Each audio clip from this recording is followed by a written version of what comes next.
नमस्ते सर्वांना, रवीना रेसिपी मध्ये तुमचं सर्वांचं खूप खूप स्वागत आहे।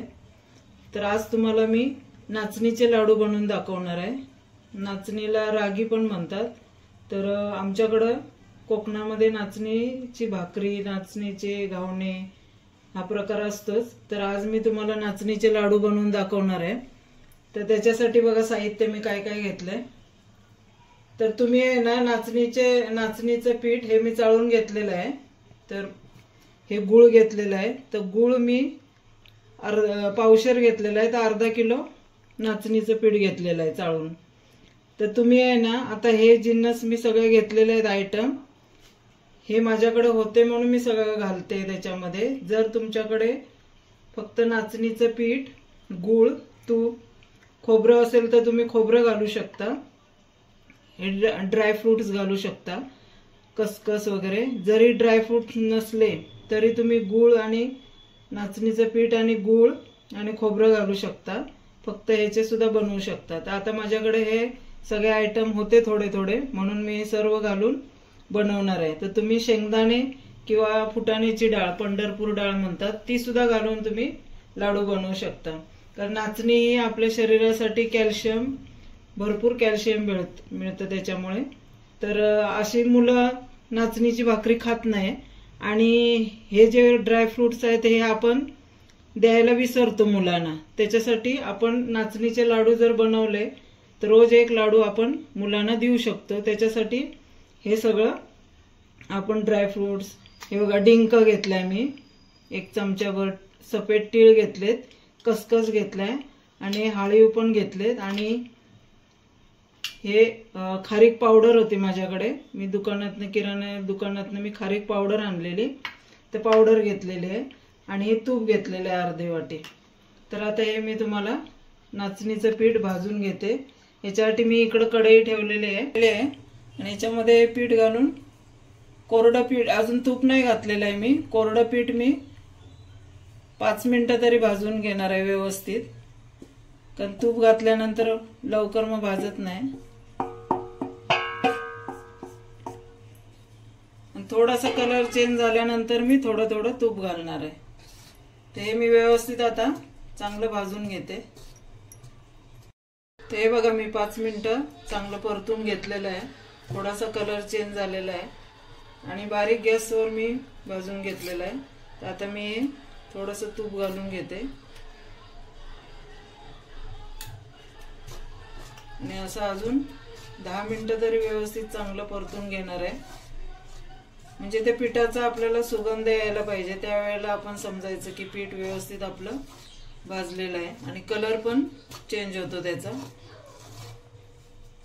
तर मीडियम गॅस ठेवलाय आता मी आणि व्यवस्थित आता चांगलं भाजून घेते। हे बघा मी अजून त्याच्यामध्ये 2 चमचे तूप घालून, म्हणजे आपलं तूप मी एवढंच ठेवलेलं आहे, बाकीचं त्याच्यामध्ये घालून मी चांगले 10-15 मिनिटं झालेले आहे, पीठ व्यवस्थित भाजून घेतलेलं आहे। ते बघा आता कलर चेंज झालेला आहे, तर अजून 2 मिनिटं मी चांगलं परतून घेते आणि काढून घेते। मग ते बघा मस्तपैकी आपलं पीठ चांगलं भाजलेलं आहे, कलर बघा चेंज झालेला दिसतो। तर आता हे मी सर्व काढून घेते परातीमध्ये।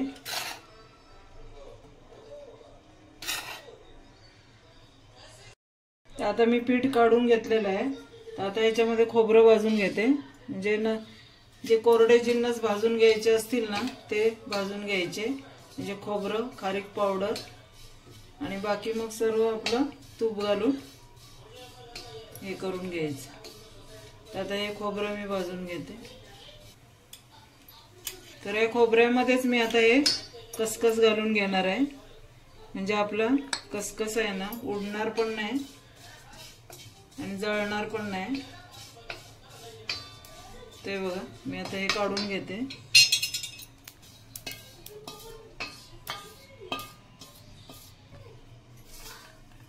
खारीक पावडर थोडीशी हे करून घेते परतून।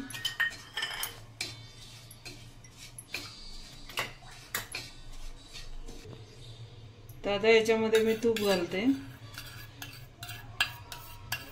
तूप घालून आहे ना याच्यामध्ये आपलं डिंक तळून घेते।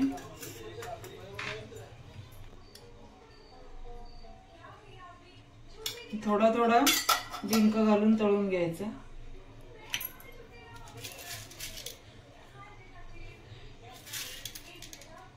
डिंक हा कमरेसाठी चांगला असतो, त्याच्यामुळे डिंक खाल्ल्याने खूप फायदे असतात। ते चांगलं फुलवून घ्यायचं।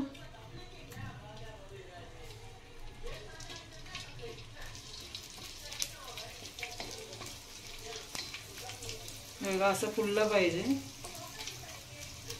नाही तर तो घट्ट घट्ट राहतो ना, चांगला फुलवून घ्यायचं।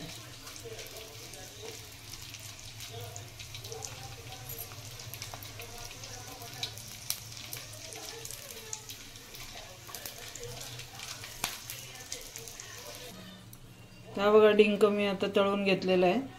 तर आता हे ड्राय फ्रुट्स आहेत ते भाजून घेते याच्यामध्ये तुपामध्ये।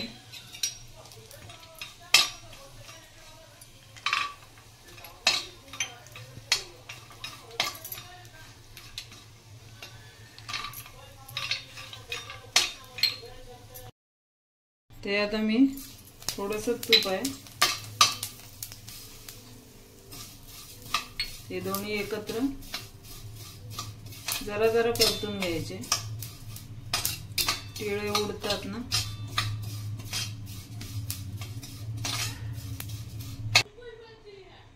तर आता मी कढईमध्ये गूळ घालून वितळून घेते। ह्याला आपल्याला पाक नाही बनवायचा आहे, फक्त वितळून घ्यायचं। आणि इकडे मी ड्रायफ्रुट्स आणि डिंक मिक्सरला थोडं फिरवून घेते।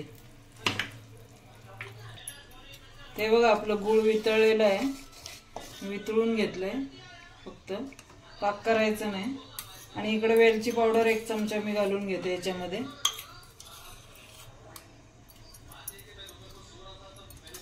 तुम्ही जायफळ पण घालू शकता। आता हे सर्व मिक्स करून घेते आणि याच्यामध्ये गूळ घालून घेते। हे डिंक बारीक करून घातला मी। हे आता सगळं मिक्स करून घ्यायचं आणि याच्यामध्ये गूळ घालून घ्यायचं। हे सर्व मी आता मिक्स करून घेतलं व्यवस्थित। आता याच्यामध्ये गूळ घालून घेते।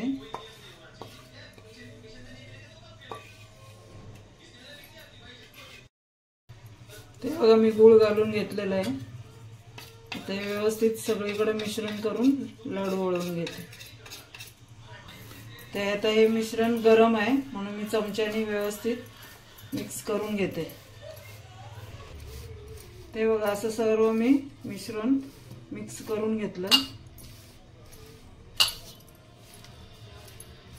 आणि आता याचे लाडू वळवून घेते।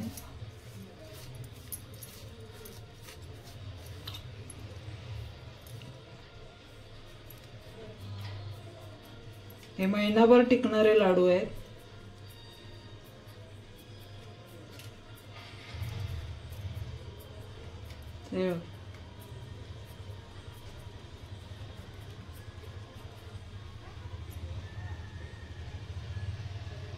आता हे सर्व मी असे वळून घेते।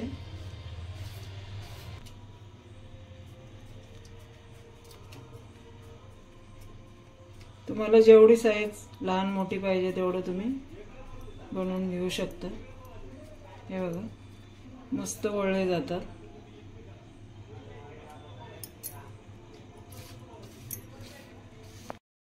तर हे बघा आपले पौष्टिक लाडू विटॅमिन भरपूर असणारे तयार झालेले आहेत। तर तुम्हाला एक तोडून दाखवते। म्हणजे महिनाभर टिकणारे लाडू आहेत, म्हणजे जास्त गोड पण नाही, मस्त झालेले आहेत। असा लाडू आहे, तुमच्या मुलाला नक्की करून द्या असे सकाळच्या नाश्त्याला किंवा शाळेत जाताना। एक लाडू खाल्ला तरी त्याच्यात भरपूर विटॅमिन पौष्टिक आलेले आहे। तर तुम्ही ही रेसिपी कशी वाटली नक्की कमेंट्स मध्ये सांगा आणि माझ्या चॅनलला लाईक करा, शेअर करा आणि सबस्क्राइब करा।